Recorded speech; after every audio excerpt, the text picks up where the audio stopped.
1,000 taon. Ay paano mangyayari yun? Ay susunugin ang buong daigdig na ito. Susunugin, hindi pagdating ni Kristo, no? Dapat maintindihan mo, Sandoval. Susunugin pagkaraan pa ng 1,000 taon. Magandang araw po sa inyong lahat, Sir JR po ng Usap-Usap University, and we are back na naman po sa atin pong episode ngayon, and I'm just very happy to see you mga ka-U3. Maraming salamat po sa lagi pong mga sumusubaybay sa atin pong mga viewers po na returning. Ayan, mga returning subscribers, maraming salamat po. At kung ikaw po ay baguhan po sa ating channel, ang ginagawa po natin sa U3, tayo po ay nanonood ng mga religious preachings, mga discussions, mga debates, and for this particular episode mga ka-U3, atin pong ipagpapatuloy yung the last time po na topic natin patungkol pa rin po sa 1,000 taon. So, ito yung parang, kumbaga, parang part 2 po ito. Ano po, dahil the last time, it was a long Bible study, pero we were corrected. It was actually a kind of Thanksgiving, kung di po ako nagkakamali. Mula pa rin po sa pinaka-in-demand po talaga na preacher po ng ating channel, si Brother Elio Soriano, mga ka-U3. Sa akin po, background po sa pag-aanalisa, ako po ay dating university debater mula po sa MSU IIT sa loob po ng 3 taon. Ako rin po ay nagdebate sa ABS-CBN News Channel, at ako ay member ng isang international public speaking organization, ang Toastmasters International. And kaunti lamang po na paalala sa lahat po ng mga viewers po natin, po ako mangangaral, hindi po ako preacher, ano po, isa lamang po ako hamak na video reactor. Kaya posible po na mag-a-agree po ako sa ibang mga punto, posible rin po na hindi rin po ako mag-a-agree sa ibang mga punto. So sana po maintindihan niyo po yan. I'm just trying my best to be a fair reactor, so you have to take it with a grain of salt mga ka-U3. So kung maliwanag na po ang lahat, excited na po ako na makinig dito po sa dalawang videos po na patungkol pa rin sa 1,000 years or still about the idea of judgment. Samahan niyo po ako. Let us watch this video together. Let's go. Iglesia ni Cristo rin po ang isa pa po na ating isusunod naman. Mula naman po sa Macabebe, Pampanga, si kapatid na Rosana Guevara. Siya po ay 70 years old na po. Kapatid na Rosana, sige po, tuloy po kayo kapatid. Magandang gabi po sa inyong lahat. Narinig ko po kagabi na pag dumating si Jesus Christ, bubuhayin niya yung mga tao. Hindi na po ba nun maghuhukom? At kailan po ang mangyayari ang paghukom? Yun po ang gusto kong malawan. Salamat po kapatid. Naunawaan kita kapatid na Rosana, kasi sa inyo, pagdating ni Kristo o paghuhukom na, mali yun kapatid. Wala sa Biblia yon. Ang pagdating ni Kristo, sa unang pagdating niya, babalik kasi siya eh. Hindi siya maghuhukom. Yung mga patay na namatay kay Kristo, bubuhayin niya maguli. Yon. At yun doon mangyayari tinatawag na pag-agaw. Aagawin yung binuhay na maguli kasama nung mga nabubuhay namang dinat ng buhay. Yun ang mangyayari. Hindi paghuhukom yun. Mali yung pagkaunawa ni Manalo na pagdating ni Kristo, huhukom na agad. Merong pa siyang isang pagdating. At yun ay pagkatapos ng 1,000 taon. Tandaan mo ha. Ang 1,000 taon, yun ang paghuhukom pagkatapos ng 1,000 taon.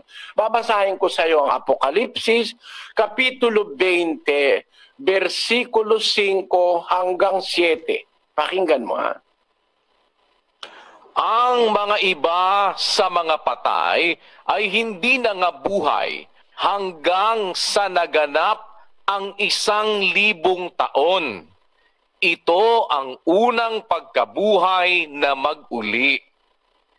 Mapalad at banal ang makalakip sa unang pagkabuhay na mag-uli.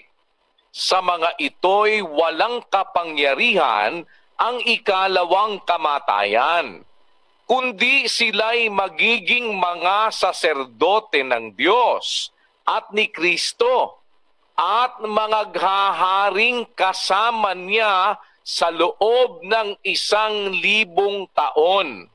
Kita mo? Pagkatapos ng pagkabuhay na mag-uli, yung una, yung mga nabuhay na mag-uli sa una, magiging saserdote ng Diyos at ni Kristo, mapapalad sila. Sa kanila wala nang kapangyarihan ng ikalawang kamatayan, kundi sila'y magiging mga saserdote ng Diyos at ni Kristo at mga haharing kasama niya sa loob ng 1,000 taon. Ano mangyayari? Pakinggan mo sa versikulo 3 o sa versikulo 5, kapatid na Guevara. Ang mga iba sa mga patay ay hindi na nga buhay hanggang sa naganap ang 1,000 taon. Ito ang unang pagkabuhay na mag-uli. Yon. Pagkatapos ng unang pagkabuhay na mag-uli, susunod ang huli. Yun nga yung mga patay na mabubuhay pagkatapos ng 1,000 taon. Sabi kasi sa Biblia, ang iba sa mga patay hindi na mga buhay hanggang sa maganap pa 1,000 taon. So may pagitan ng dalawang pagkabuhay. Yung unang pagkabuhay, yun yung pagparito ni Kristo na paparito siya rito sa lupa. Magsasalubong dun sa alapaap. Yung namatay kay Kristo, unang mabubuhay na maguli. Kung magkagayon, tayong nangabubuhay na natitira, aagawing kasama nila sa mga alapaap upang salubungin ng Panginoon sa hangin. Kasi di walang paghuhukom na mangyayari. Ang mangyayari lang, yung pagkabuhay ng mga patay sa una, tapos at aagawin sila, tapos maghahari sila sa 1,000 taon dito sa lupa. Pero yung mga ibang patay, hindi mabubuhay hanggang sa maganap ang 1,000 taon. Pag naganap na 1,000 taon, mabubuhay ngayon uli yung iba pang patay. Saka lang maghuhukom, kapatid. Ang paghuhukom ng Diyos at ni Kristo, pagka nabuhay na lahat ng patay. Hindi naman pwedeng maghukom na yung mga patay hindi pa nabubuhay. Mabubuhay muna lahat ng patay bago maghukom. Kasi si Kristo, hukom ng mga buhay at mga patay. Basahin natin ang unang Pedro. Ganito ang sinasabi sa 4:5.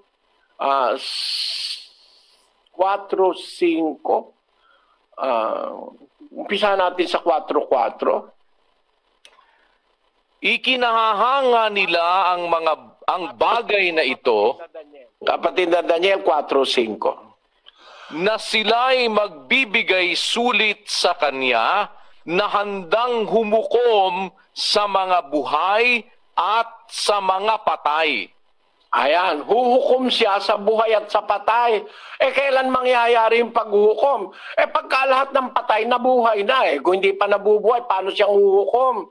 Basahin natin ang Timoteo kung sino yung huhukom sa buhay at mga patay. As mentioned nga po, pareho po ito sa atin po nga last po na topic, patungkol pa rin sa 1,000 years ano po. And gusto ko pong malaman dito, syempre hindi pa naman po natatapos ito pong discussion ni Brother Eli rito. Gusto kong malaman kung ano ang estado ng mga tao na nabuhay. Kasi what I know is maghahari yung mga Kristiyano nga po. In fact, what was mentioned here is tayo ay magiging saserdote ng Diyos, yung mga namatay kay Kristo, plus yung mga tao na nabubuhay pa. So ano pong ibig sabihin nun? Will we return as our physical self po ba mga kayo? O what, parang magiging espiritu lang ba? Pagbalik natin, yung ideya ng pagkabuhay, tayo ba ay in our peak form, like in our prime, na bata pa tayo ulit, like 25 years old, 30 years old, or kung ano yung edad natin nung tayo ay namatay, is ganun din, nababalik tayo at mabubuhay muli. So, isa po yan sa mga tanong ko. And also, sana masagot din po rito, ano yung purpose? Kasi nga, binigyan ng comparison dito ni Brother Eli, kumpara sa doktrina ng Iglesia ni Cristo, no, kung saan nga po, sa kanila, pagbalik ni Jesus Christ is automatically, yun yung judgment din. So sinasabi ni Brother Eli, it's not. But my question is, what's the purpose of the 1,000-year na reign? And then kasi what we know after this is mapapakawalan yung demonyo, mag-aasik siya ng lagi, magkakaroon ng rebellion, but this will be cut short and then Jesus Christ will return again, something like that. So tingnan natin mga ka-youth ay magiging flow pa ng idea sa pagsagot ni Brother Eli rito. So let's continue.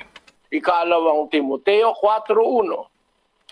Ipinagbibilin ko sa iyo sa paningin ng Diyos at ni Kristo Jesus na siyang huhukom sa mga buhay at sa mga patay sa pamamagitan ng kaniyang pagpapakita at sa kaniyang kaharian. Ayan.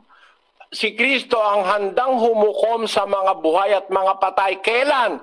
Sa pagpapakita niya at sa kanyang kaharian. Meron po kasing tiempo na magpapakita na ang Kristo at ang kanyang kaharian ay mahahayag na. Pero yung kanyang pagparito para buhayin ng mga patay, hindi pa yun ng paghuhukom. Bubuhayin muna yung mga namatay kay Kristo para maghari sila ng 1,000 taon. Pagkaraan ng 1,000 taon, bubuhayin na lahat ng patay. At doon na magpapakita ang Kristo at sa kanyang kaharian. Maipapakita niya na yung kaluwalhatian ng kanyang kaharian. Kaya yung paghukom, hindi po yun sa pagkabuhay ng mga patay na kagaya ng paniwala ng Iglesia ni Cristo. Pagbalik ni Cristo, sa ikalawa ay pagparito ang paghuhukom at ang katapusan na ng pag-iral ng mundo. Maling aral yun ni Manalo. Kasi hindi pagparito ni Cristo katapusan na ng mundo. May 1,000 taon pa na mangyayari. At pagkatapos na 1,000 taon, yung ibang patay na hindi nakasama sa unang pagkabuhay na maguli, yun naman ang mga bubuhayin. Pag nabuhay na yan lahat ng mga patay, basa sa 20, versikulo 12 ng Apokalipsis. At nakita ko ang mga patay, malalaki at maliliit, na nangakatayo sa harapan ng luklukan. Ayan, may luklukan, kapatid na Rosana, no? Merong tinutukoy na luklukan si Juan. Itong luklukan ito yung luklukan ng paghuhukom ni Kristo at ng Diyos. Mahahayag yan. Alam mo kung kailan yan mahahayag, yan luklukan na yan. Basahin natin ang 20:11. Umpisahan natin sa 10, kapatid na Daniel. At ang diablo na dumaya sa kanila ay ibinulid sa dagat-dagatang apoy at asupre, na kinaroroonan din naman ng hayop at ng bulaang propeta. At sila'y pahihirapan araw at gabi magpakailan-kailanman. Kita ni Juan, yung pagkakabulid ng diablo. Ing diablo memirait karela, sabi doon sa Bibliang Kapampangan. Memiraya karela misal dakyaking dayatan malat ning apiata supri. Anong nula naman karining lasi pating malara mamanula. At ila mipasakitan la aldo at bengi ang gaking mangga. 20:11. Ikit ke ing metong amaragula luklukan at maputi ing makalukluk babo na. Aking arapana tina kasing labwad at banwa alang may yakita kaya kari ng tungkol karela. Hindi sa tiempong ito nang makita ni Juan yung luklukang maputi, wala na ang langit at lupa nun.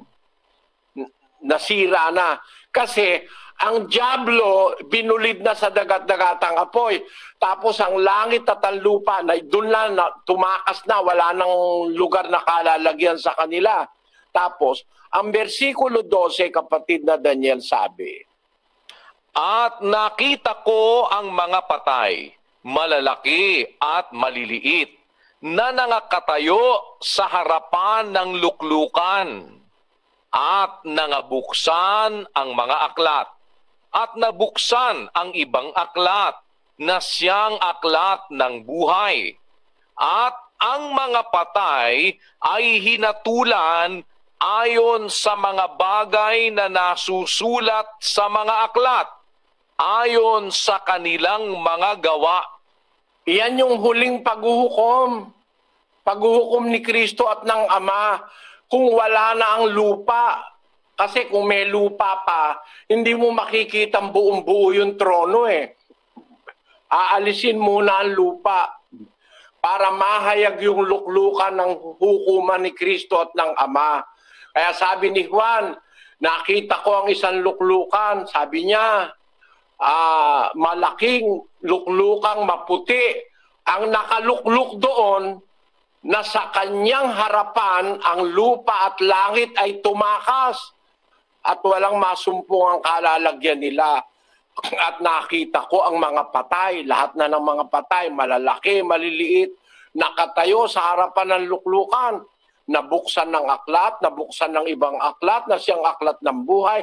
Ang mga patay hinatulan ayon sa mga bagay na nasusulat sa mga aklat, ayon sa kanilang mga gawa. Kaya ang paghuhukom, kapatid, pagkatapos ng 1,000 taon, mula doon sa pagkabuhay na unang pagkabuhay, may natitira pang 1,000 taon. Maghahari muna ang Kristo at ang kanyang mga lingkod sa 1,000 taon. Pagkaraan sa 1,000 taon, mabubuhay naman uli yung mga ibang patay. Doon sa tiempo na yon, si Satanas naman, ibubulid na sa dagat-dagatang apoy. Pagkatapos, mawawala na ang langit, mawawala na ang lupa, mahahayag ngayon yung trono ng paghuhukom ng ating Diyos at ng Panginoong Hesus. Doon mangyayari yung paghuhukom. Pero sa pagparito niya, limbawa, dadating siya bukas para ibuhayin uli yung mga patay na sumunod sa kanya, hindi pa paghuhukom yun. May 1,000 taon pa kapatid na Rosana eh. Naintindihan mo, kapatid na Rosana? Po. Gusto ko nga pong malinawan, kaya nagtanong ako. Salamat po. Naintindihan mo po, kapatid? Naintindihan mo po yung sagot? Opo. Naintindihan ko po. Salamat sa Diyos, kapatid. Matanda lang ako sa iyo ng konti. Pareho na tayong nasa dapit hapon.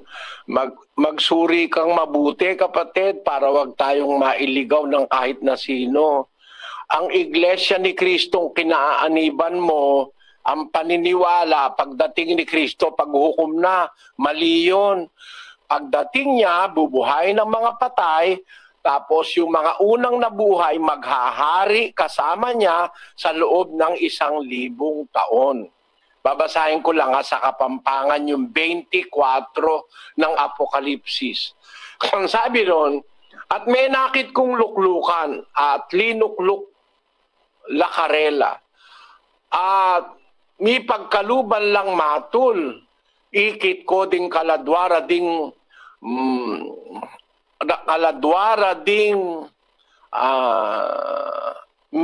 pemanabtab dabatal king uli ning pamipatutu rang ang Jesus at king uli na ning amano na ning Diyos dinganggang sinamba king lasip at king larawa naman at man tinanggap kintal karing kanwandat karing gamat da may biela at mig-ari la kayabe ng Kristo 1,000 banwa. Versikulo 5. Ding mitagan karing mete ela sinubling mebie ang gaking pupus ing 1,000 banwa itiya ing mumu ng pamanyubling nge. So ing mumu ng pamanyubling nge, magaganap muna yon. Di pakatapos nun 1,000 taon pa bago mabuhay lahat ng iba pang patay. Kasi meron pang magaganap sa 1,000 taon, maghahari, mag-ari lareng milakip king mumunang pamanyubling me, mag-ari lang kayabe na ning ginutang Hesukristo. Katapos ng 1,000 taon, at sakalang darating yung araw ng paghuhukom. Hindi kagaya ng paniwala ni Manalo na pagdating ni Kristo, maghuhukom na agad, katapusan na agad ng sanlibutan. Kaya nga ako, pinagtatawanan ako ng ministro nyo eh. Paano ikaw mangyayari yun eh? Pagdating ni Kristo eh, kaya magwawakas na sanlibutan. O pakinggan mo kapatid ang panunuya ni Sandoval na ministro mo. Sana wag naman pong ma-offend yung mga miyembro ng samahang ang dating daan. Sana sa panig ng mga kapatid, hindi kayo nahulog sa kinaupuan doon sa sinabi ni Soriano na Yung paghahari ni Cristo dito sa lupa yun eh. Yung paghahari ni Cristo dito sa lupa yun eh. ipinapapansin natin, nasa alapaap, wala dito Wala sa sa lupa. lupa. Kagaya nung binabanggit ni Ingkong na di umano ay dito raw maghahari sa lupa ang mga kay Kristo at si Kristo sa loob ng 1,000 taon. Ay paano mangyayari yun? Ay susunugin ang buong daigdig na ito. Yun ang paniwala niya. Paano raw mangyayaring maghahari sa lupa susunugin ang buong daigdig?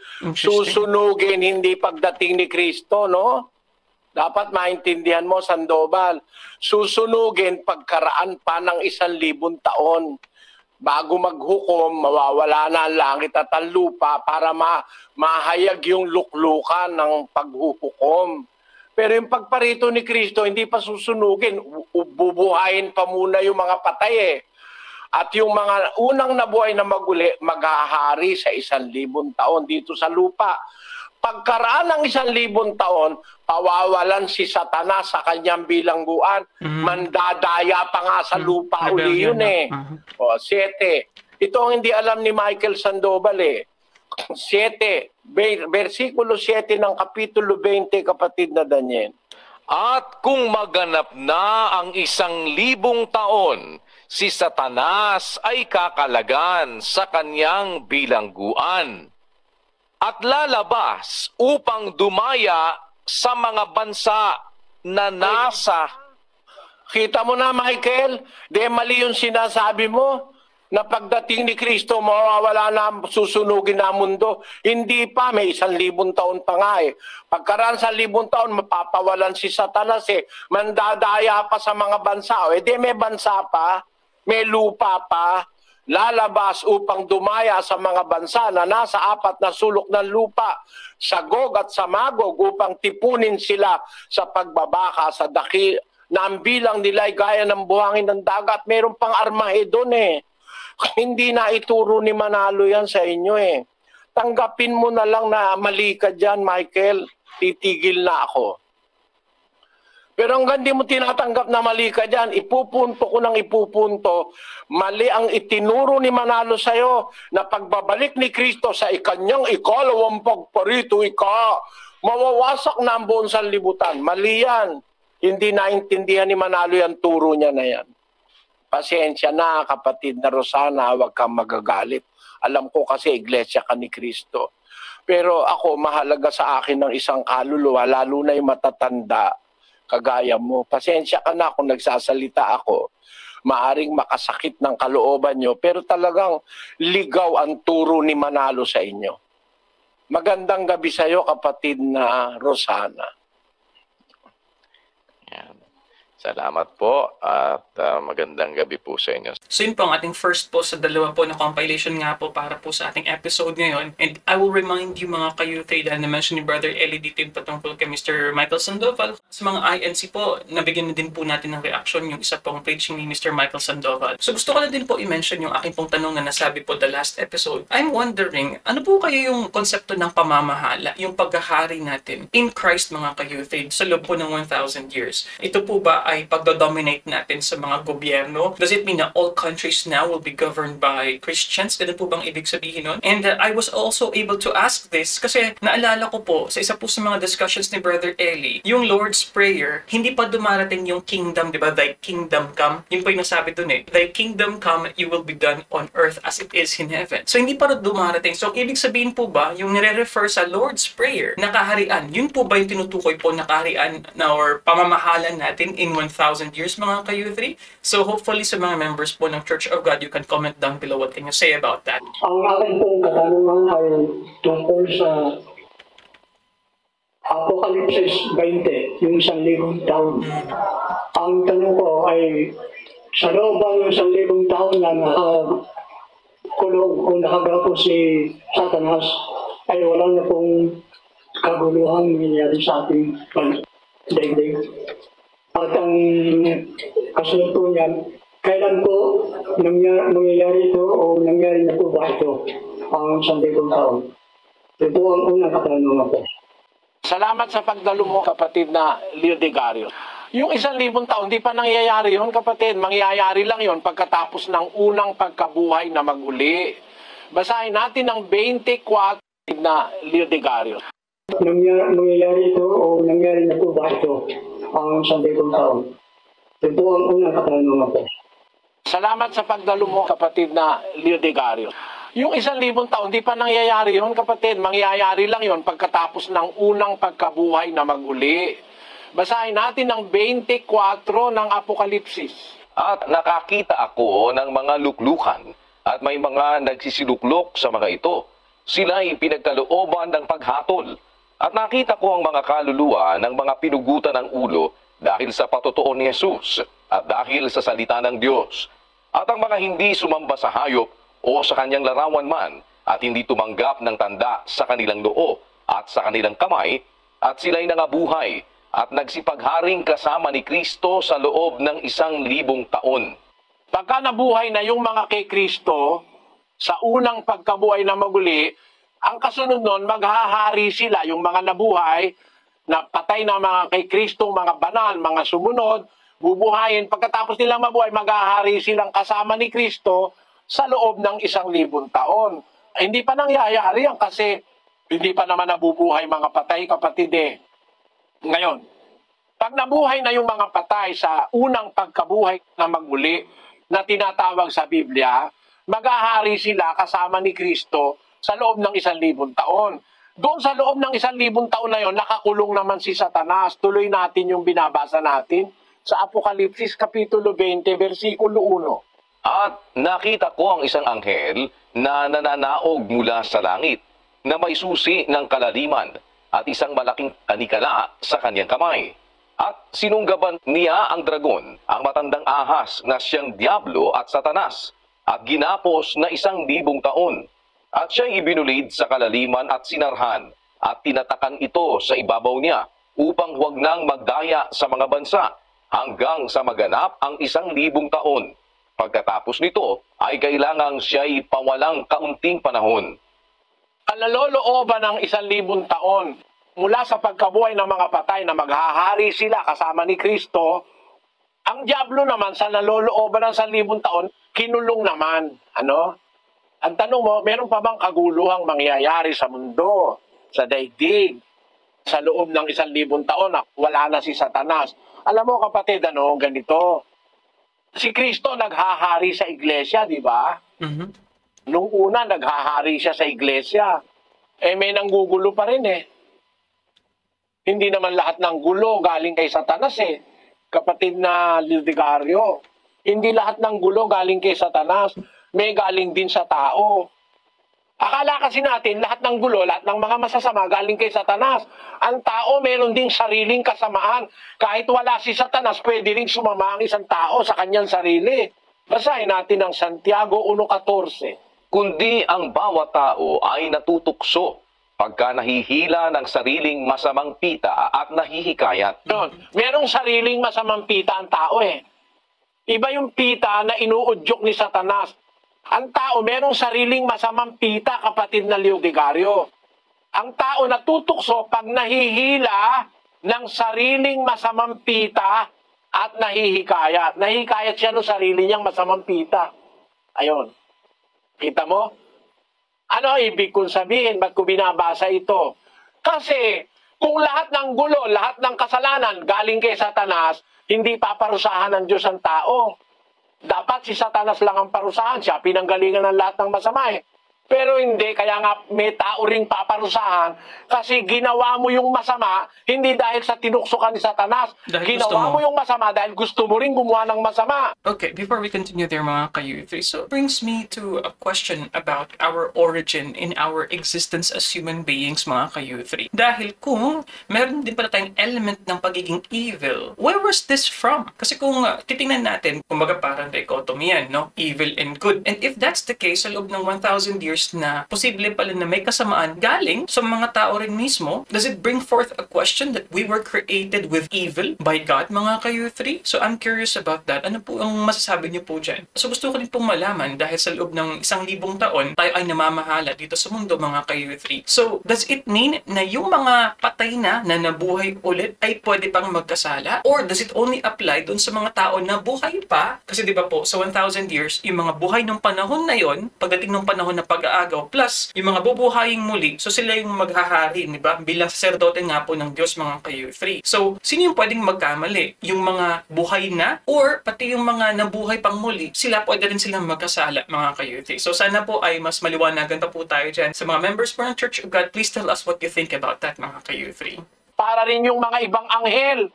Merong ibang anghel nagrebelde rin sa Diyos, hindi naman dahil kay Satanas lang eh. Merong mga anghel sa kanilang sarili nagrebelde sa Diyos, kaya nga hindi sila rin pinatawad ng Diyos eh. Ikalawang Pedro 2:4. Sapagkat kung ang Diyos ay hindi nagpatawad sa mga anghel ng mga kasala ang mga yaon, kundi sila'y ibinulid sa impyerno at kinulong sa mga hukay ng kalaliman upang ilaan sa paghuhukom. Tamo? Merong mga anghel eh, hindi naman sila tinukso ni Satanas dahil ang mga anghel malalakas yan eh. Pero sa kanilang sariling kagustuhan, ano ang ginawa ng mga anghel na ito? Kaya hindi sila pinatawad ng Diyos. Basahin natin ang Judas 1:6. At ang mga anghel na hindi nangag-ingat ng kanilang sariling pamunuan, kundi iniwan ang kanilang sariling tahanan, ay iniingatan niya sa mga tanikalang walang hanggan sa paghuhukom sa dakilang araw. Ayon, sabi ni San Judas, may mga anghel na hindi nag-iingat ng kanilang sariling pamunuan. Ayon, may mga naging masamang anghel dahil kay Satanas. Pero merong mga anghel, hindi dahil kay Satanas sila naging masama. Sila mismo ang kusa. Sinasabi ni San Judas, mga anghel na hindi nag-ingat ng kanilang sariling pamunuan. Iniwanan ng kanilang sariling tahanan.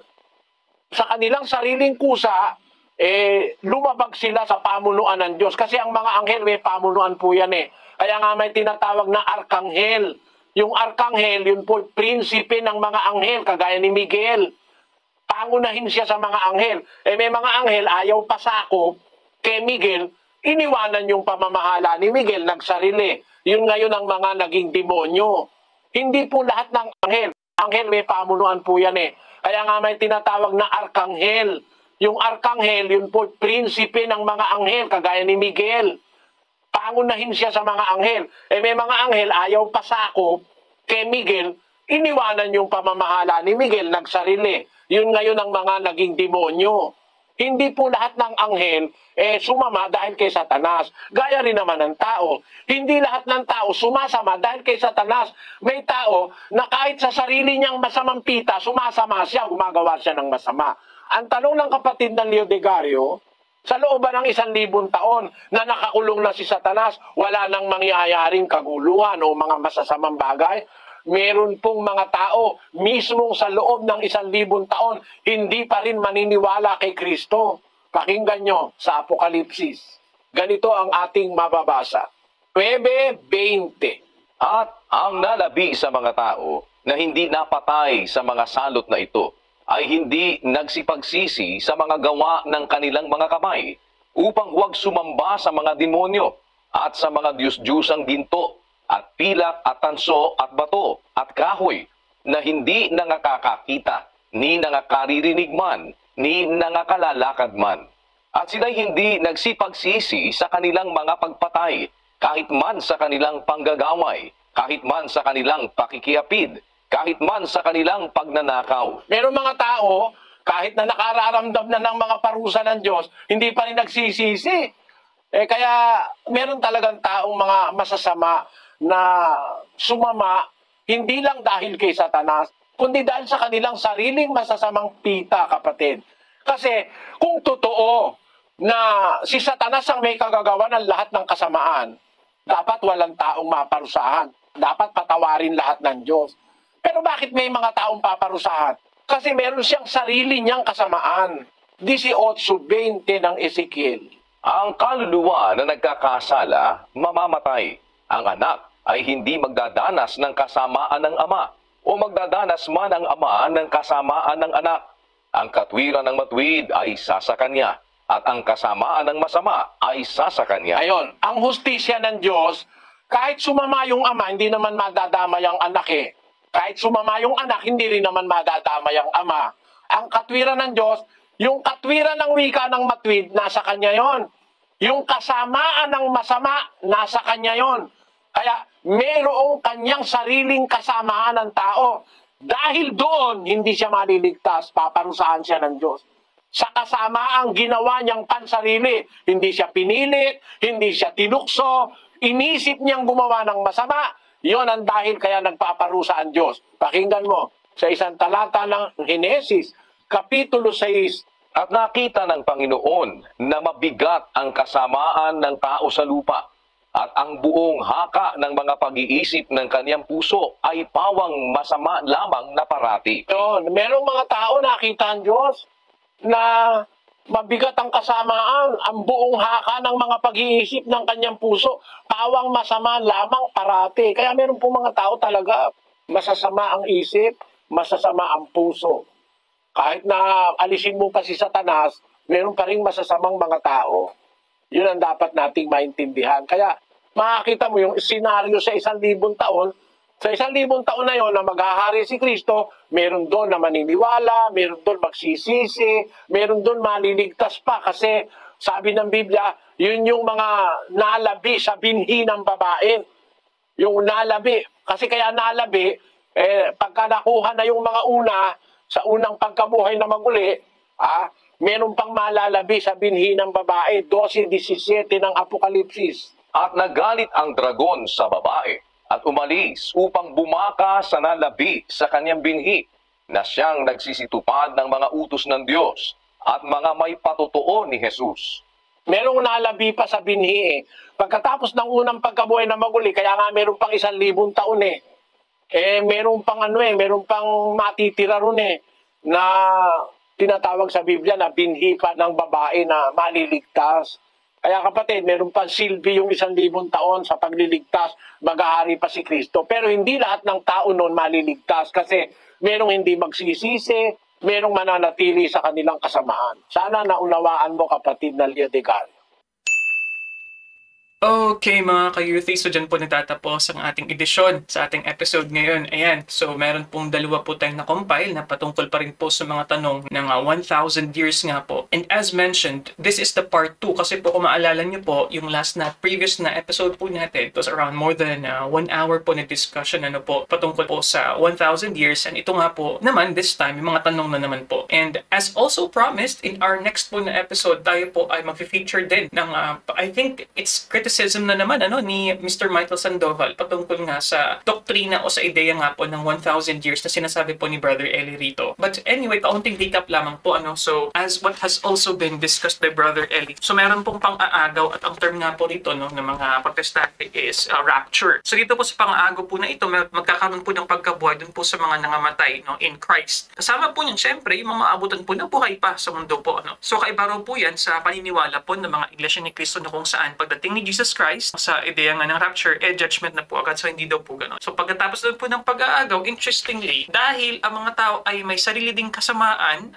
doon po sa pag-reign natin ng 1,000 years, so kung saan tayo naging saserdote ng Diyos, meron pa rin pong mga magkakasala ng mga tao. So ang tanong ko nga po, alin doon yung mga tao na nabuhay ng muli in Christ, pwede pa silang magkasala, o yung mga tao lang na buhay pa na naabutan yung pwedeng magkasala? So I was also able to ask that question as well, na merong kasamaan ang tao inherently. So ibig sabihin po ba nun na we were created with evil deep inside us? Kasi sinasabi ni Brother Eli na yung kasamaan hindi lang nanggagaling sa demonyo mga ka-U3. But gusto ko din pong i-mention dito na I find very interesting yung nasabi ni Brother Eli sa first part ng video kanina, na si Jesus Christ ay magiging hukom hindi lamang ng mga patay kundi ng mga buhay. I really like that phrase mga ka-U3. And syempre, pagkatapos ng 1,000 years, my understanding was ang demonyo ay papalayain, magkakaroon ng rebellion, magkakaroon ng mga paghihikayat, magkakaroon pa nga ng mas matitinding mga bulaang propeta. Yun pa yung naalala natin from the last discussion, mga ka-U3. And then, tsaka pa, darating si Jesus Christ. I believe in a great white throne, and then there will be judgment. Yun yung segregation ng kambing at mga tupa, mga ka-U3. Pero na-mention po dito po sa second part naman, yung ideya ng dragon at saka ng babae. Ano po mga ibig sabihin nito? Dahil obviously, mga ka-U3, ito po ay mga simbolismo. So, sa mga members po ng Church of God or mga theologian po natin na mga ka-U3, dahil alam ko po, meron po sa inyo mga theologians dyan, tatahimik-tahimik lang. Ang iba po, mga faith defenders din po ng ibang mga sekta at reliyon. Maraming salamat po sa panonood. Please comment below ano po masasabi nyo. And if you like these kinds of contents, you know what to do, mga ka-U3. Kung ikaw ay baguhan, mag-click ka na ng subscribe dahil libre naman yun. Wala naman yung bayad. Maging parte po kayo ng around 156,000 subscribers kung di po ako nagkakamali. You can also click this video here, and also please check out our End of the World and the Rapture playlist, mga ka-U3, dyan po sa right side. And as always, I'll see you guys next time. Peace. Bye-bye.